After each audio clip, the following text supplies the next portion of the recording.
গাড়ি চালক সড়কে চলার সময় কোনো অনিয়ম করলে ট্রাফিক পুলিশ এতদিন মামলা দিত গাড়ির রেজিস্ট্রেশনের বিপরীতে। মামলা বা জরিমানার মাসুল গুনতেন গাড়ির মালিক। তবে নতুন ব্যবস্থায় এবার শুধু মামলা বা জরিমানায় নয়, আইন ভাঙলে কাটা যাচ্ছে ড্রাইভিং লাইসেন্সের পয়েন্ট। মানুষ এখন আগের চেয়ে অনেক বেশি সচেতন। সময়ের সঙ্গে সঙ্গে নতুন সমস্ত রকমের তথ্য তারা নানাভাবে জানার চেষ্টা করেন। তবুও সড়কে চলাচল করতে গেলে ভুল হয়। সেই ভুল কখনো ইচ্ছাকৃত, কখনো অনিচ্ছাকৃত। আর এই ভুল যখন সড়ক আইনের ব্যত্যয় ঘটায়, তখনই আইনি ব্যবস্থা নেন দায়িত্বরত ট্রাফিক পুলিশ। রাজধানীর গুরুত্বপূর্ণ মোড়গুলোতে এখন আরও কড়া নজরদারি ট্রাফিক পুলিশের। আইন ভাঙলেই হচ্ছে মামলা, সাথে যোগ হয়েছে অটো মামলাও। আপনাদের এই বড় বড় গাড়িগুলোর জন্য রাস্তায় অনেক সমস্যা হয়। কাগজ সবই আছে, দোকান আমি 20,000 টাকা বাকি আছে দেখে কাগজটা দেয় নাই। নতুন ব্যবস্থায় এসব অপরাধের হিসাব যুক্ত হবে চালকের ড্রাইভিং লাইসেন্সের সঙ্গেও। নির্দিষ্ট অপরাধে কাটা যাবে পয়েন্ট।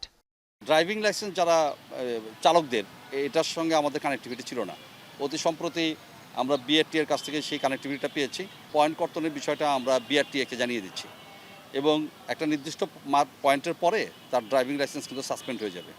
ট্রাফিক পুলিশ জানায়, নতুন এই ব্যবস্থায় অপরাধ ভেদে 1 বা 2 পয়েন্ট করে কাটা যাবে ড্রাইভিং লাইসেন্স থেকে।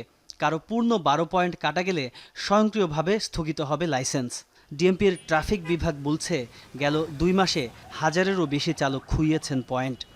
শুধুমাত্র মানুষকে জরিমানার আওতায় আনা, পয়েন্ট কাটা, এগুলো কিন্তু আমাদের উদ্দেশ্য না। আমাদের প্রধান উদ্দেশ্য হচ্ছে যে জনগণকে সচেতন করা। আমরা নতুন করে যাত্রা শুরু করেছি, তো আমরাও চাই যে সবাই যার যার জায়গা থেকে আইনটাকে মানে।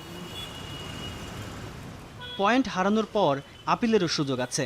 পরের 6 মাসে কোনো অনিয়ম না করলে যোগ হবে 2 পয়েন্ট। বাস্তবতা হচ্ছে, এখনও অনেক চালকই জানেন না ডিমেরিট পয়েন্ট ব্যবস্থা সম্পর্কে। নিয়ম চালু হয়েছে কিন্তু আমি এখনো জানি না, মামলা খাইনি তো এখনো রিসেন্টলি, এটা আর কি। পুরো ঢাকা সিটি সিসি ক্যামেরার আওতায় না আসা পর্যন্ত না পুলিশের হয়রানি বন্ধ হবে, না যারা উল্টাপাল্টা চালায় তারা বন্ধ হবে। যেটা নিয়ম কানুন রাস্তার, এটা যদি ঠিক মতন আমরা ভালোভাবে মেনটেন করে চলতে পারি, তাহলে মামলা কেন খাবো? বিশেষজ্ঞরা বলছেন, শুধু আইন করলে হবে না, কার্যকর বাস্তবায়নের জন্য দরকার এর সমন্বয়। সড়ককে লেন ভিত্তিক বিন্যাস করতে হবে এবং চালকদেরকে প্রশিক্ষণের আওতায় নিয়ে আসতে হবে। আমাদের অধিকাংশ চালক তো তৈরি হয়েছে অপেশাদারী আচরণের মধ্য দিয়ে, সুতরাং তারা তো মোটিভেশন ট্রেনিং দিতে হবে, তাদেরকে অনেক শিক্ষণীয় বিষয় আছে, সেগুলো নিয়ে তাদেরকে তৈরি করতে হবে। সড়কে শৃঙ্খলা ফেরাতে নতুন এই উদ্যোগ কতটা কার্যকর করতে পারবে ট্রাফিক বিভাগ, তার সময়ই বলে দেবে। তাজনুর ইসলাম, যমুনা নিউজ, ঢাকা।